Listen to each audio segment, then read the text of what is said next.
ये just like crime sir, ये crime है, ये विभागीय क्राइम है। मैं हूं आपके साथ, आपके जाने माने दोस्त नवीद सक्सेना। मैं आपको बता दूं एक मामला जो कि पूर्णिया जिला अंतर्गत बनमनखी अनुमंडल के बनमनखी थाना क्षेत्र में पड़ता है। यहाँ पे अगर मैं बात करूँ तो इस तरीके से भ्रष्टाचारी देखने को मिला कि जो कि आमतौर पे गलत है। मैं आपको बता दूँ कि मोहम्मद तहरीम आलम उम्र 18 वर्ष, पिता परवेज़ आलम, साकिन दर्जीपट्टी वार्ड नंबर 10 में मैं आज वहाँ पे रिपोर्टिंग करने गया। तो उन्होंने बताया कि हमारे साथ जो है बिजली विभाग द्वारा समय तकरीबन 5 बजे एक गुंडई के रूप में जो है हम लोगों के साथ मारपीट किया, जिसमें कि उन्होंने सारा कागजात भी दिखाया और उन्होंने यह बताया कि बिजली विभाग जो है हमारे साथ मारपीट भी की और पूरी तरीके से दबंगई रूप दिखाया। तो मैं इनके घर पे मौजूद था, उन्होंने सारा कागजात दिखाया। उन्होंने बताया कि मैंने थाने में आवेदन दे चुका हूँ। मैं आपको सारा इस वीडियो में सबूत के साथ दिखा रहा हूँ, क्योंकि मेरा काम है सच्चाई दिखाना और मैं सच्चाई के प्रति कभी भी पीछे नहीं रहूँगा, क्योंकि भ्रष्टाचार जो बढ़ रहा है हमारे बिहार राज्य में वह नहीं होगा। कहीं ना कहीं अक्सर देखा जाता है कि चैनल और पत्रकार को लोग बदनाम करते हैं, लेकिन हालांकि मैं बता दूं कि हाई कोर्ट की ओर से जो पत्रकार को जो छूट मिला है, जिस कारण पत्रकार जो है बहुत अच्छे तरीके से अपना रिपोर्टिंग भी कर रहे हैं। तो आइए उनके घर पे मौजूद हैं और सारा सबूत के साथ आपको उनकी खबर दिखाता हूं। मैं था आपके साथ नवीद सक्सेना। क्या मैटर हुआ था यहाँ पे? मारपीट हुआ था, जोर से बोलिएगा। और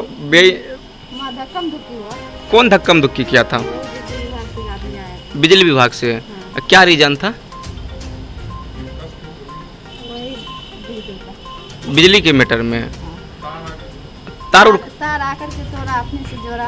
अच्छा, वीडियो बनाया, हम लोग बोले तो लड़का लोग को मारपीट किया, धक्का किया हम लोग को। तो यहाँ हम लोग को कवरेज में पता चला कि यहाँ के कुछ सूत्रों से हम लोग को पता चला कि लड़का को ज़्यादा चोट लगा है, जिस कारण वह हॉस्पिटल में है।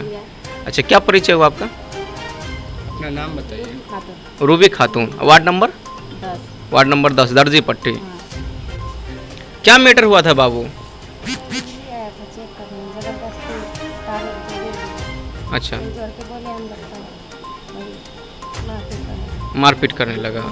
अच्छा, क्या नाम हुआ? रूबी खातून।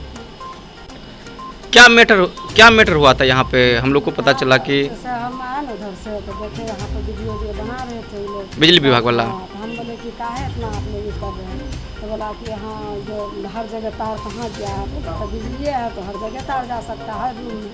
तो इस बार के वीडियो बना के मतलब चल गए, हम लोग यहाँ पे खड़े थे। मारपीट भी किया था? मारपीट तो ये लोग को किया था, लोग बोली हम पीछे से आए थे तो हम भी सुने। अच्छा, यहाँ तो हम लोग को सूत्रों के मुताबिक पता चला कि लेडीज़ के ऊपर भी मारपीट और कुछ सामान यहाँ से ले जाया गया। के घर पे इस वक्त मौजूद हैं, तो हम लोग को गुप्त सूचना भी मिला था और आप लोग के द्वारा भी मुझे पता चला कि यहाँ पे मारपीट किया गया था बिजली विभाग के दौरान, जिसमें कि आप वो उस वक्त मौजूद नहीं थे, तो आपका लड़का उस वक्त घर में मौजूद था। तो मैं इनसे बात करता हूं कि बाबू क्या मैटर हुआ था? बिजली विभाग किस तरीके से जो है अपनी दबंगई दिखा रहे थे? जी, मैं बता दूं कि मैं पहले घर में लेटा हुआ था, सोया हुआ था, और आंटी लोग, फूफी लोग जो थी स्नान कर रहे थे यहाँ पे।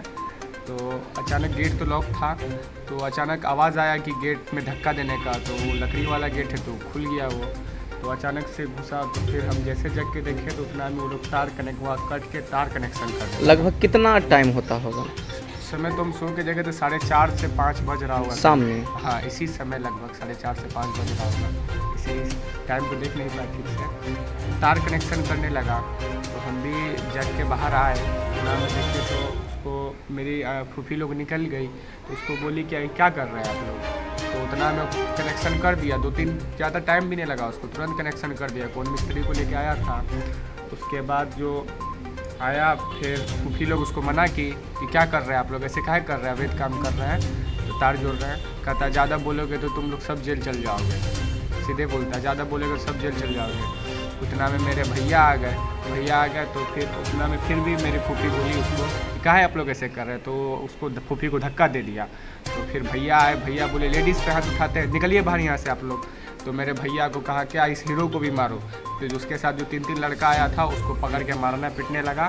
तो हम गए छुड़ाने के लिए, तो उतना में देखे भैया गिर गए और बेहोश हो गए। जैसा कि हम यहाँ आप लोग का कागजात भी चेक अब किए। मेरा वहाँ पे उसके बाद कहने लगा कि जितना जो सामान है इलेक्ट्रॉनिक का सब सामान उठाओ, फिर भी तो हम लोग ले जाने नहीं दिए। लगभग हम भैया के पास थे, वो एक तो कूलर उठा के लेके चला गया और एक तो एक्यूप्रेशर मशीन वाइब्रेशन वाला होता है पापा का, वो लेके। अगर पापा रहते तो ऐसा कुछ नहीं होता, घर में कोई गार्जियन नहीं था। बिजली विभाग पूरा दबंगई दिखाया, बहुत ही ज़्यादा दबंगई के साथ। अच्छा, मुझे यह भी सूचना मिली कि आपका जो भाई है, भाई का क्या नाम है?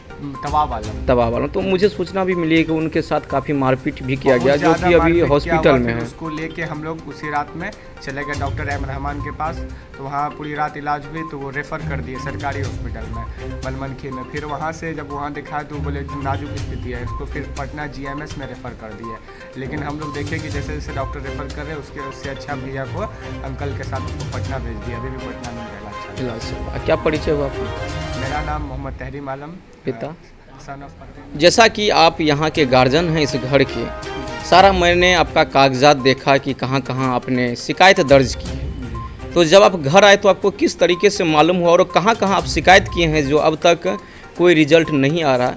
देखा जाए तो कहीं ना कहीं पुलिस प्रशासन की भी लापरवाही है, क्योंकि आपने तो आवेदन दिया है। ऑफकोर्स सर, सबसे बड़ी बात तो दुखद घटना है कि मैं था नहीं, गार्जियन के अब्सेंस में इस तरह का इलीगल वे में हरकत किया गया, और बहुत ही सेम है प्रशासन के लिए भी और इस विभाग इलेक्ट्रिक विभाग के लिए भी बहुत सेम शर्म की बात है। और हमारे जैसे एजुकेटेड पर्सन के लिए, मैं एक्यूप्रेशर का प्रैक्टिस भी करता हूँ बतनाम में, 6 महीने से मैं वहीं रहता हूँ। मेरी वाइफ भी टीचिंग जॉब में है, गवर्नमेंट जॉब में है। मुझे सुन करके तो मैं एक घंटे तक वहीं एक तरह से समझिए कि मैं अस्थिर हो गया, एकदम किसी सोच मेरी जो है वो हो गई। फिर मैं यहाँ आया कल, पहले तो बच्चे को जो है भिजवाया सारा स्थिति जानकारी लेने के बाद, फिर मैं यहाँ कल आया। आने के बाद जो है पूछा इन लोगों से, तो ये मेरा छोटा लड़का तहरीम जो है, ये उसी 20 तारीख को एप्लीकेशन 21 को दिया गया है, क्योंकि रात भर ये लोग परेशान थे मेरे बड़े बेटे को इलाज कराने में। तो 21 तारीख को आवेदन थाना में दिया, तो थाना वालों ने कहा कि ठीक है मैं कार्रवाई करूंगा, लेकिन अभी तक कोई कार्रवाई नहीं की गई। आज मैं मजबूर होकर के इस चीज़ को जो है, बल्कि रात में मैंने उसको ऑनलाइन जो है इस पे लोक शिकायत का जो पोर्टल है उस पे मैंने सारा मैटर डिफाइन किया। अच्छा सर, मैं आपका कागजात एक बार चेक कर लेता हूँ। तो आप अपना परिचय बता दीजिएगा, आपका नाम क्या हुआ? मेरा नाम परवेज आलम है और वार्ड नंबर 10 दर्जी पट्टी, बनमनखी थाना अंतर्गत। जैसा कि आप लोगों को मैंने बताया कि इनके साथ किसी न किसी तरीके से बिजली विभाग के द्वारा जो है बहुत ही दबंगई रूप दिखाया गया था। तो जिसका इन्होंने शिकायत दर्ज किया है, थाना में भी शिकायत दर्ज किया है मोहम्मद तहरीर आलम के नाम से, जो कि बनमनखी पुलिस प्रशासन इस पर अभी एक्शन नहीं ले रही है। देखिए, भ्रष्टाचारी मैं बता रहा हूँ, भ्रष्टाचारी कहाँ से शुरू होता है, एक अच्छे परिवार को किस तरीके से दबाया जाता है। उनके बाद इन्होंने इनके बेटे को जो मार लगा था उसमें काफ़ी चोट भी लगी है, जिनका भी कागजात मैं आपको दिखाऊंगा इस वीडियो में सारा सबूत के साथ। और इतना सबूत होने के बावजूद भी पुलिस प्रशासन बैठे हुए हैं। कहीं ना कहीं ये भ्रष्टाचारी है और डबल इंजन की सरकार है। सिर्फ डबल इंजन की सरकार दिखती है, जिससे कि आमतौर पर कहा जाए तो दिखती है, क्योंकि ये सुशासन बाबू की सरकार है। अगर मीडिया जब इस पर सवाल उठाती है तो सबसे बड़ा जो है चोट सरकार को लगती है कि क्यों इसे उखाड़ा जा रहा है। जो हकीकत है मैं वो उखाड़ूंगा ही, और जो जनता है मैं उसको दिखाऊंगी।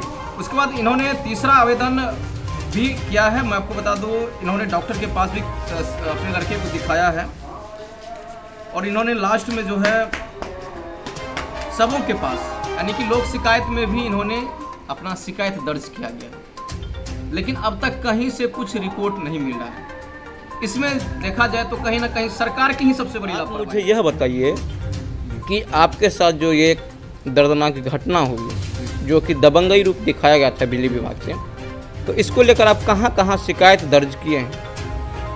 देखिए सर, कल तक तो मैं इंतज़ार कर रहा था कि थाना वाले इसमें क्विक एक्शन लेंगे, लेकिन काफ़ी देर हो रही थी। मैंने बहुत मजबूरी में जो है मैंने एसपी साहब को कॉल किया आज, माननीय एसपी साहब पूर्णिया को, तो वो कॉल रिसीव नहीं कर पाए। इसके बाद मैंने डीजीपी साहब को कॉल किया पटना, तो वो कॉल मेरा रिसीव किए और उसके बाद मैंने अपना परिचय दिया और सारी परिस्थिति उनको बताया। तो उन्होंने मुझे तुरंत आश्वासन दिया कि डॉक्टर साहब आप घबराइए नहीं, आप मेरा मेल आईडी नोट कीजिए। और मैंने नोट किया। उसके बाद उन्होंने कहा कि जो आवेदन आपने थाना में दिया है, उनका आपका लड़का जो दिया है उसकी एक प्रति भिजवाइए हमको मेल पर। तो मैंने जो है विदिन 5 मिनट्स मैंने उस एप्लीकेशन को उनको फॉरवर्ड किया उनके मेल पर, और मुझे 10 मिनट भी नहीं हुआ कि वो मुझे उन्होंने कार्रवाई के लिए एसपी पूर्णिया को फॉरवर्ड किया, और उसकी एक प्रति जो है मेरे मेल पर जो उन्होंने फॉरवर्ड किया कि मैं कार्रवाई कर रहा हूँ। और बातचीत से भी मुझे ऐसा लग रहा था कि डीजीपी साहब काफ़ी गंभीर थे इस मामले से सुन करके, और अफसोस भी जाहिर कर रहे थे, और उन्होंने कहा कि जल्द से जल्द जो है उस आवेदन को मुझे फॉरवर्ड, और उन्होंने एक्शन अब लिया। मीडिया यह भी देखना चाहती है कि आपने थाना में आवेदन दिया, एसपी साहब को बताया और डीजीपी को भी बताया, लोक शिकायत में भी आपने आवेदन अपना दर्ज किया। अब मीडिया भी देखना चाहता है कि किस तरीके से भ्रष्टाचारी दूर होता है, और जो शिकायत आप किए हैं उनके ऊपर जांच होकर जल्द से जल्द आपको इंसाफ मिलती है। जी, मैं तो चाह रहा हूँ कि निष्पक्ष जांच हो। मैं हमेशा जो है प्रशासन का, चाहे जिस विभाग का हो, मैं कोऑपरेटिव माइंडेड व्यक्ति हूँ। मैं मेरे साथ ही अत्याचार हुआ तो मैं तो चाहूँगा कि जांच अच्छी तरह से हो और दूध का दूध पानी का पानी हो। अगर मैं गलत होता तो मैं क्यों सारे जगह गुहार लगाता। मैंने गुहार इसीलिए लगाया है कि निष्पक्ष जांच हो और इन लोगों के विरुद्ध जो है कार्रवाई हो, जो इलीगल वे में इस तरह की हरकत किए हैं और विभागीय आदमी किए हैं। और ये थाना वाले क्यों नहीं अब तक इस तरह का क्विक एक्शन ले रहे हैं, मुझे समझ में, I don't know what he is thinking. So मैं आप लोगों से भी गुहार करता हूं कि इस मैटर को रखिए और प्राथमिकी दर्ज करवाइए, जांच करवाइए। मेरा भाई, मेरे बड़े बेटे की स्थिति बहुत नाजुक बनी हुई है। ये जस्ट लाइक क्राइम सर, ये क्राइम है, ये विभागीय क्राइम है।